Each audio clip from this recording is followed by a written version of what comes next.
Bonjour à toutes et à tous et bienvenue sur la chaîne YouTube de Mangetsu pour la pleine lune du mois d'avril 2023.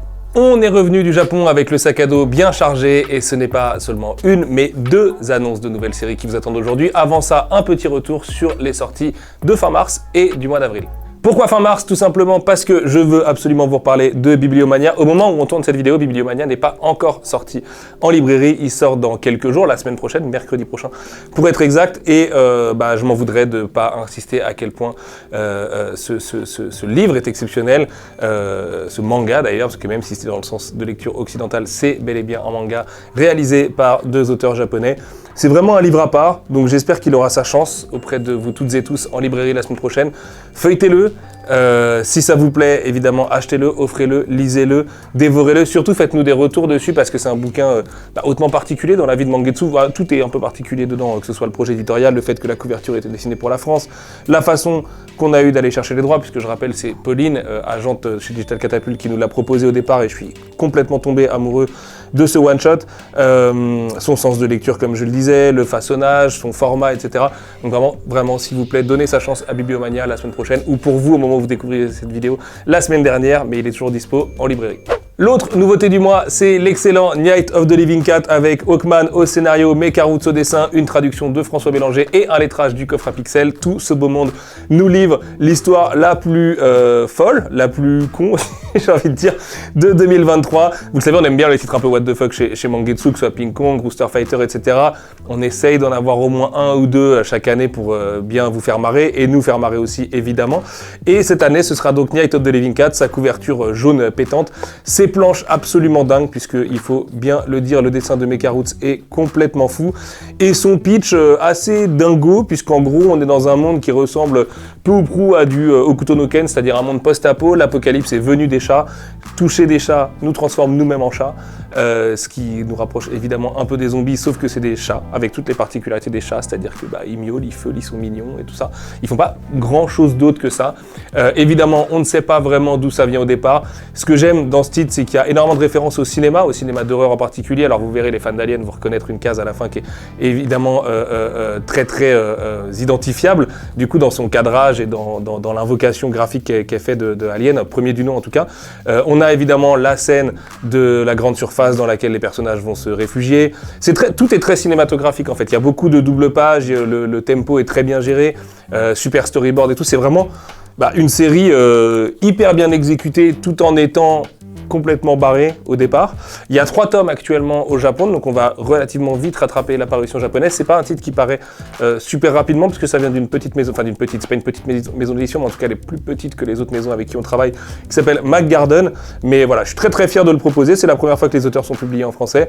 Vraiment, là aussi, donnez-lui sa chance, parce que c'est très drôle, et ça sort début avril dans toutes les bonnes librairies, normalement pile poil au moment où cette vidéo sort d'ailleurs. Les autres sorties du mois, elles sont nombreuses, donc je vais passer très vite dessus, surtout que le hasard du calendrier et les 28 jours de la pleine lune font qu'on n'a pas encore tout reçu au bureau, mais on a déjà reçu Chihuran tome 13 qui est juste là, on a déjà reçu le très drôle Ma revenante bien-aimée tome 2 qui est juste là, et puis aussi ce mois-ci vous aurez le droit à Golden Guy tome 5, c'est le dernier tome du premier arc, il est excellent, vous verrez à Keiji tome 11 qui est le 11e tome de la série Keiji évidemment, et à Mibugi Shiden numéro 2, toujours dessiné par Takumi Nagayasu sur un scénario de Jiro Asada, toujours une excellente série réaliste, une approche réaliste sur le Shinsengumi. Donc voilà, foncez chercher toutes ces nouveautés en librairie. Quant à nous, on a un dernier gros titre du mois d'avril à vous présenter. Ce lancement, qui n'arrive que dans un mois au moment de tourner la vidéo, mais on a déjà reçu, pourquoi? Vous allez le comprendre, parce qu'on avait des petits besoins de façonnage et tout ça. C'est évidemment Ron Kamonohashi, The Detective, le retour d'Akira Amano en français. Ça sort fin avril. Alors, le hasard du calendrier, là aussi, fait que au moment où je tourne cette vidéo, c'est la dernière pleine lune avant la sortie de Ron, et au moment où je tournerai la prochaine, on sera à peu près au moment où ça sort, donc il faut que je vous en parle aujourd'hui, et ça tombe bien puisqu'on a déjà reçu le magnifique collector de Ron Kamonohashi, tome 1 et 2, regardez ça comme il est beau, il est sublimissime, vraiment l'équipe a tout donné sur la production de cette série, et justement je vais vous le présenter à l'intérieur. Qu'est-ce qui se cache dans ce magnifique collector qui est déblissé cette fois? Je vais vous le montrer juste là, il se cache d'abord le tatouage de Ron Kamonohashi. Les plus observatrices et les plus observateurs d'entre vous auront noté qu'il est là sur son cou, juste ici. Les gens qui ont Twitter aussi auront vu que ma super team d'éditrices, Emma, Nour et Carole, l'ont posé sur leur cou elles-mêmes pour le tester. On a aussi évidemment les 2 premiers tomes de la série. Alors attendez, bougez pas, je vais juste poser le tatouage juste ici. On a aussi évidemment les 2 premiers tomes de la série qui sont juste là. Ils sont magnifiques, hein, vraiment. Laissez-moi vous montrer tout ça. Hop, tchac, tchac, tchac, faut pas, ça c'est la petite surprise pour finir. Avec les jaquettes du coup qui sont complètes comme ça, avec les couvertures en dessous qui sont toutes en couleur, avec les pages couleurs au début, Jean-Victor vous les mettra en preview comme ça à l'écran, c'est très très beau. Évidemment le tome 2, tout pareil, tout aussi bien terminé. Et puis la petite cerise sur le gâteau, le standee officiel de Ron Kamonohashi, il est juste là, il est très beau, en forme d'oméga. Vous comprendrez pourquoi à la lecture de la série. C'est le plus gros lancement de l'histoire de Mangetsu. Je pense que vous allez en entendre parler un peu plus que certains lancements qu'on peut faire, puisque on a essayé de mettre les bouchées doubles. Pour tout vous dire, il y aura des trailers sur certaines chaînes de télé et tout ça. Enfin voilà, on a vraiment essayé de faire ça bien avec une superbe voix off que je salue très fort d'ailleurs, parce qu'il sait que je l'aime beaucoup et que vraiment ce trailer est mortel. Que ce soit les éditrices, Alexandre à la traduction, Tomiko au lettrage ou Luchisco aussi pour toute la partie marketing et tout. Tout le monde a vraiment travaillé très dur sur le lancement de cette série. C'est une série à laquelle on croit beaucoup. C'est une série qui est extrêmement quali, publiée dans le Shonen Jump Plus, je vous l'ai déjà expliqué il y a quelques mois, c'est très beau, évidemment c'est Akira Amano au dessin, l'autrice aussi d'ailleurs, vous verrez, on a prévu 2-3 trucs avec elle autour de la sortie de la série. Vraiment, s'il vous plaît, donnez-lui sa chance. Le collector, vous en avez vraiment pour votre argent avec et tout. Il est sublime, l'étui autour est super beau. Il est même plus beau que ce à quoi je m'attendais, pour être tout à fait honnête avec vous. Et vraiment, c'est une série à laquelle on croit beaucoup. C'est une série qui a un enjeu aussi pour nous, évidemment, vis-à-vis de Shueisha notamment, puisque là aussi, les gens qui nous suivent sur Twitter savent que à Tokyo, on a eu la chance d'aller chez Shueisha, de visiter la rédaction du Shonen Jump. Et donc, évidemment, qu'il y a une volonté commune de travailler ensemble et tout. C'est le cas aujourd'hui avec Ron Kamonohashi, qui est notre premier vrai lancement totalement Shueisha.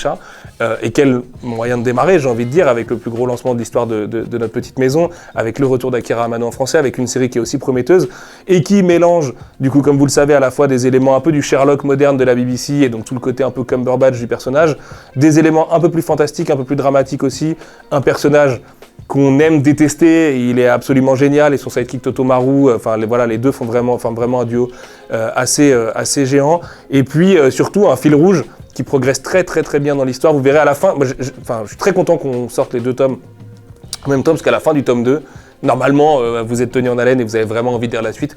Et dès le tome 3, vous avez du coup ce fil rouge qui se déclenche et tout le passé de Ron qui commence un petit peu à se dévoiler, notamment à l'Académie Blue, la raison pour laquelle il a été banni auparavant, etc., etc. Quel est ce pouvoir étrange qui se traîne, qui le pousse à pousser les coupables au suicide, ce qui est un élément que vous verrez dès le tome 1. Et puis surtout, qui sont les ennemis, qui lui en veulent, et de quelle famille viennent-ils et tout ça. Quelle est la généalogie du personnage aussi, qui est un élément un peu plus important, très important, pardon, un peu plus tard dans la suite de l'histoire. Voilà, tout ça c'est Ron Kamonohashi, c'est une série qui est absolument magnifique. Donc voilà, s'il vous plaît, vraiment, soutenez le lancement de Ron Kamonohashi, ce serait un très très beau cadeau que vous pourriez nous faire au printemps. C'est une série qui le mérite vraiment, ça sort fin avril, à vous.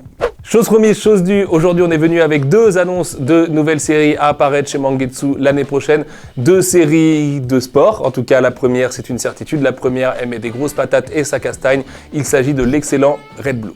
Red Blue, c'est la série phénomène de Atsushi Namikiri qui est publiée dans le Shonen Sunday chez Shogakukan, débutée en janvier 2022 si je ne dis pas de bêtises. Déjà 5 tomes au compteur, bientôt 6 et surtout énormément de pages couleurs. C'est une excellente série, l'auteur était notamment connu pour Switch, manga de basket encore inédit en France et il nous revient ici avec un excellent manga de MMA puisque les couche-tard d'entre vous auront bien compris le titre Red Blue qui désigne les 2 coins des 2 combattants dans l'octogone. Pour le présenter simplement, Red Blue, c'est un shonen de sport, un shonen de baston, mais un shonen de baston réaliste. Pourquoi ? Parce qu'on va être dans l'univers du MMA, donc le striking, le grappling, etc. Le MMA n'est plus à présenter en France aujourd'hui. Cyril Gane, Nassourdine Imavov, Cédric Doumbé, etc. Baki aussi, évidemment, légende future de ce sport, on l'espère. C'est donc 2 combattants qui vont faire du free fight et qui vont se la mettre dans une cage en forme d'octogone. Sauf que c'est un shonen de sport assez différent du genre classique du shonen de sport. On va vraiment être dans une histoire de développement personnel et d'un personnage qui va vouloir accomplir sa destinée, devenir le meilleur combattant du monde, admettons, et réussir petit à petit en franchissant des étapes. En fait, là, dans Red Blue, on est face à un cas particulier, mais je ne peux pas tout vous dire aujourd'hui. Je vais juste essayer de vous résumer un petit peu les forces en présence. Notre héros, c'est le brun, il s'appelle Aoba Suzuki, et c'est un enfant qui a été malade, qui a notamment souffert d'asthme assez fort et qui a passé beaucoup de ses journées à l'hôpital à ne pas pouvoir aller jouer dehors, au foot, sur la piste d'athlée et tout ça, avec ses copains. Aujourd'hui, il est au lycée. Il se fait un peu tenser, voire même un peu harcelé par un personnage qui s'appelle Iwase, grand blond, super musclé, qui fait du MMA, qui sait se la coller et tout ça, qui a le crâne rasé sur les côtés et tout, le mec un peu badass qu'on a envie de cogner. Et il va se faire en fait sauver par un troisième personnage qui est hyper important, qui s'appelle Kenshin Asakawa. Et Kenshin Asakawa, en fait, lui, c'est un surdoué du MMA. C'est-à-dire qu'il a beau être au lycée, il est déjà dans les compétitions nationales, il est déjà super balèze, il passe à la télé, il fait des interviews et tout, et donc c'est évidemment la star de son lycée. Donc en fait, dans le premier chapitre, on va avoir Aoba qui se fait un peu frapper et voire plus un peu racketté par Iwase dans le classique couloir sur le bord du lycée qu'on voit souvent dans les mangas et dans les animés japonais. Et Kenshin va arriver pour le sauver. Il va mettre une patate à Iwase, il est beaucoup trop fort, le mec c'est un futur grand champion du MMA, donc quand bien même le gars en face sait se battre, lui c'est beaucoup mieux se battre. Il va lui mettre une droite, l'autre est au sol, et on se dit il a sauvé Aoba, c'est super. Sauf que, à ce moment-là, en fait, Aoba, en discutant avec Kenshin, qui va lui dire « Mec, viens, je vais t'aider et tout, on va pouvoir progresser ensemble, je vais te protéger, etc. » En fait, Aoba, en entendant ça, il essaye de frapper Kenshin, son sauveur. Kenshin, évidemment, combattant aguerri, évite son coup, lui met une patate, Aoba tombe par terre, le pauvre, il en a pris deux, c'était vraiment pas sa journée. Et en fait, à partir de là, le manga, ça c'est que le premier chapitre, le manga va se développer de manière très singulière. Je ne veux pas trop vous en dire aujourd'hui parce que ça reviendrait déjà à spoiler au-delà du premier chapitre, mais en fait, les réactions d'Aoba ne sont pas celles qu'on peut imaginer dans un manga de sport traditionnel. C'est-à-dire que c'est pas parce que Kenshin l'a sauvé et parce que le mec est trop fort et qu'il lui propose de lui apprendre le MMA et donc d'être un peu son sidekick et tout, qu'Aoba va se dire « Ah ouais, chouette, trop bien, comme ça je vais progresser à tes côtés et puis après je vais vouloir te dépasser parce que moi aussi en fait finalement je suis un surdoué parce que je cachais en moi un potentiel énorme et tout. » Non, Aoba dans sa tête il est « Mais en fait moi j'ai juste envie d'être seul, j'ai envie d'être tranquille, est-ce que ça fout... Enfin, qu'est-ce que ça peut foutre au monde que je sois triste et que je sois un peu ce mec solitaire et un peu au fond de la classe. » Et de là, va se développer en fait sa passion pour le MMA, mais je vous dis pas trop comment. Et petit à petit, on va, et là aussi quand même, grimper des échelons et voir Aoba apprendre à faire du free fight, et notamment du grappling et du striking. Et l'histoire après part dans une direction assez folle. C'est d'ailleurs la raison pour laquelle c'est un peu un manga phénomène au Japon aujourd'hui, parce que il a un truc très générationnel dans sa manière de présenter un héros qui n'est pas du tout le héros des années 80, 90, 2000 en fait. Il est beaucoup plus terre à terre, beaucoup plus proche de certaines thématiques qu'on peut avoir aujourd'hui, notamment sur le harcèlement scolaire, notamment sur la façon de se développer personnellement, de trouver aussi sa voie à chacun. Et c'est pour ça que je suis un peu tombé amoureux de cette série, parce que je me suis dit, attends, déjà c'est une série de MMA, et j'avais très envie de développer un manga sur le free fight un jour, parce que je suis très fan de Kengan Ashura, je suis très fan de Baki et tout. Et j'aime beaucoup aussi l'approche réaliste qu'on a aujourd'hui, notamment parce que moi aussi, comme beaucoup de gens, je me suis intéressé au MMA ces dernières années, et donc j'essaye d'apprendre un peu plus et d'essayer de réfléchir autour de cette discipline ô combien particulière, parce qu'il faut savoir quand même que les combattants, quand ils rentrent dans la cage, ils peuvent potentiellement ne pas en sortir. Enfin, j'ai un mauvais coup, ça peut arriver à n'importe quel moment. Et donc, il y a toute une mentalité à avoir autour du free fight, et au fait de monter, de mettre les gants et d'aller se taper avec quelqu'un en face de soi, et par ailleurs de le respecter aussi, puisque ça reste du sport, c'est pas juste du combat de rue, quoi. Et le fait que l'auteur traite ça de manière aussi, alors je vais dire cynique, mais c'est pas vraiment le terme, en fait. C'est juste que Aoba, c'est pas le héros de shonen basique. Plus que cynique, je pense que c'est ça qu'il faut retenir. Parce qu'évidemment, derrière, il va changer. Comme n'importe quel personnage de manga, on va le voir évoluer, on va leur faire des erreurs, on va le voir se tromper et tout. Et c'est vraiment un perso qui a une trajectoire qui ressemble à peu de trajectoires que j'ai lues en manga. Et donc le tout me semblait vraiment intéressant. En plus de ça, vous le voyez du coup à l'image, c'est super bien dessiné. Et c'est vraiment très agréable à lire, hyper fluide dans la baston et tout. Si vous connaissez Switch, le manga précédent de l'auteur, vous savez que ces matchs de basket étaient vraiment super fluides et là aussi très agréables à suivre. Et vraiment, c'est un petit régal. Donc, ça sortira l'année prochaine. Ce sera Luchisco à la DA, parce que vous le savez, pour ceux qui le suivent sur Twitter aussi, Luchisco est un grand fan de MMA, de Free Fight, de toutes les organisations, du coup, que ce soit l'UFC, le Bellator et les autres, où on va trouver des combattants professionnels. On va essayer de mettre tout notre amour pour ce sport à l'intérieur de ce manga, que ce soit à la trad, au lettrage, aussi dans la façon de l'accompagner dans sa sortie. Et j'espère vraiment que ça vous plaira. Si tout va bien, ça arrive début 2022. Et quant à moi, je passe à la seconde annonce. Je suis très content de vous annoncer l'arrivée au catalogue de The Alpine Climber qui, comme son nom l'indique, est un manga d'escalade puisqu'il n'y a pas de bonne collection de mangas sans bon manga d'escalade. Et croyez-moi, on en a dégoté un exceptionnel. The Alpine Climber, c'est un manga qui est scénarisé par Kunihiro Yokomizo, dessiné par Takeru Yamachi, prépublié dans le cultissime Big Comic chez Shogakukan. Déjà 3 tomes en cours, bientôt, tout bientôt, 4 tomes d'ailleurs, et c'est surtout un manga qui est recommandé ni plus ni moins que par l'extraordinaire Shinichi Ichizuka, auteur de Blue Giant chez Glénat. The Alpine Climber, c'est un manga qui est particulier puisque c'est notamment un manga biographique qui nous emmène sur les traces de l'extraordinaire Yasushi Yamanoi, Piolet d'or 2021, l'un des plus grands alpinistes de tous les temps au Japon et dans le monde même tout court. D'ailleurs, je crois qu'il y a une headline qui parle de lui comme le plus grand alpiniste dont vous n'avez jamais entendu parler puisque c'est quelqu'un qui a vraiment grimpé les plus grands sommets et les sommets les plus difficiles dans la discrétion la plus totale sans forcément en faire des caisses. Un alpiniste donc du coup qui monte en solo avec son propre matériel et tout ça. Il est connu entre autres pour avoir grimpé le Fitzroy en Patagonie sur sa face la plus compliquée. Alors moi je suis pas un expert en escalade, j'ai lu Ascension comme tout le monde de Shinichi Sakamoto et oui moi aussi c'est un de mes mangas préférés évidemment. D'ailleurs je pense petit aparté que ces deux mangas sont très complémentaires, les deux partageant le fait d'avoir cette approche biographique du coup de grands grimpeurs. Alors après Ascension était dans le free solo, là dans The Alpine Climber il a du matériel quand même. Et du coup, il va grimper des choses complètement folles, le K2, etc. Franchement, vous prenez tous les sommets les plus fous, Yamanoi Sensei les a grimpés. D'ailleurs, c'est la raison pour laquelle il a eu le Piolet d'or 2021, qui, je l'ai appris il y a peu de temps, est la plus haute distinction qu'on puisse avoir dans le game de l'alpinisme. Et surtout, The Alpine Climber, en fait, là aussi, vous le voyez à l'image, c'est un manga qui est très très beau, qui nous emmène vraiment sur les traces de ce personnage.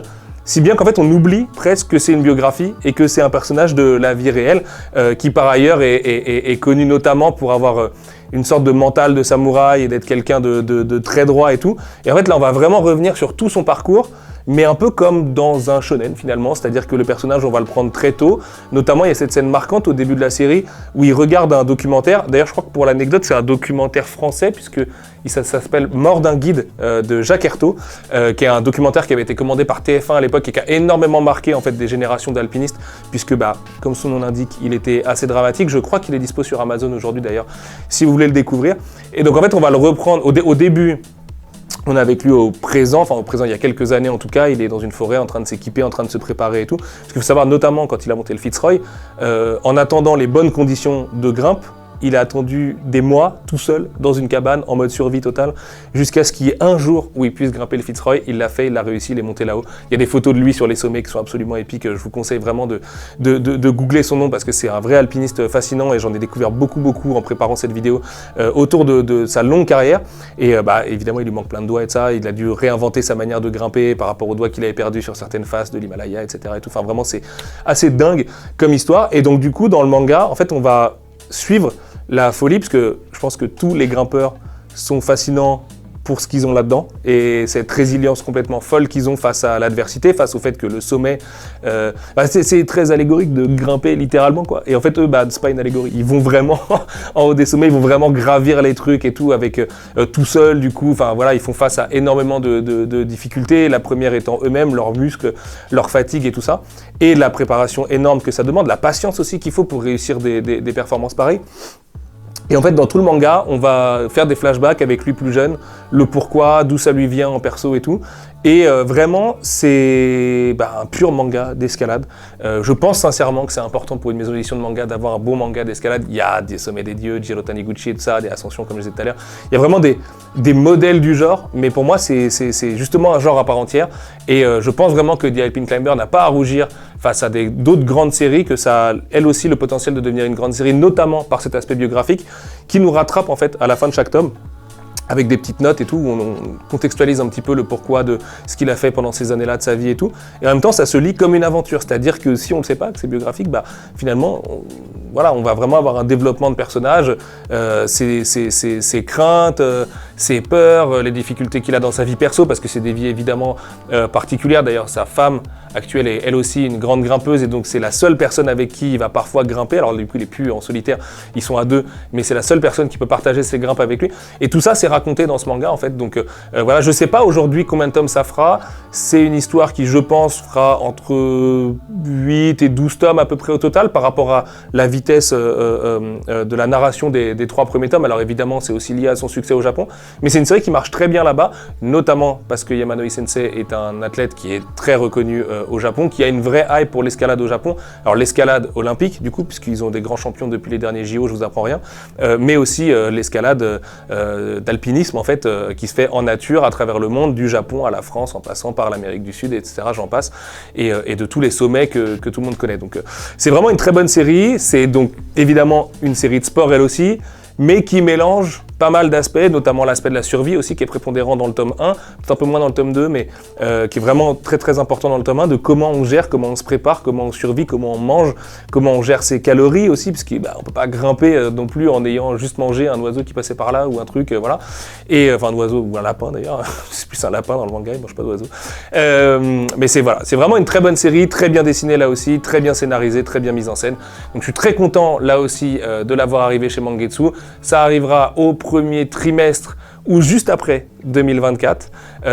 D'ailleurs, petite confidence aujourd'hui, je devais vous annoncer une série qui arrive en 2023, mais on a dû la décaler pour des raisons un peu indépendantes de notre volonté. Donc, je me retrouve à vous annoncer des séries qui sortiront encore à peu près dans un an. J'espère que vous m'en voudrez pas. Puis vous avez eu 2 annonces pour le prix d'une, donc finalement, c'est quand même pas mal. C'est 2 très bonnes séries, évidemment. Et voilà, j'espère que vous vous régalerez avec ces 2 séries, Red Blue et The Alpine Climber, l'année prochaine en français chez Mangetsu. Quant à moi, je vous souhaite de lire plein de mangas, de bien profiter du printemps. Prenez soin de vous tout le monde. À bientôt.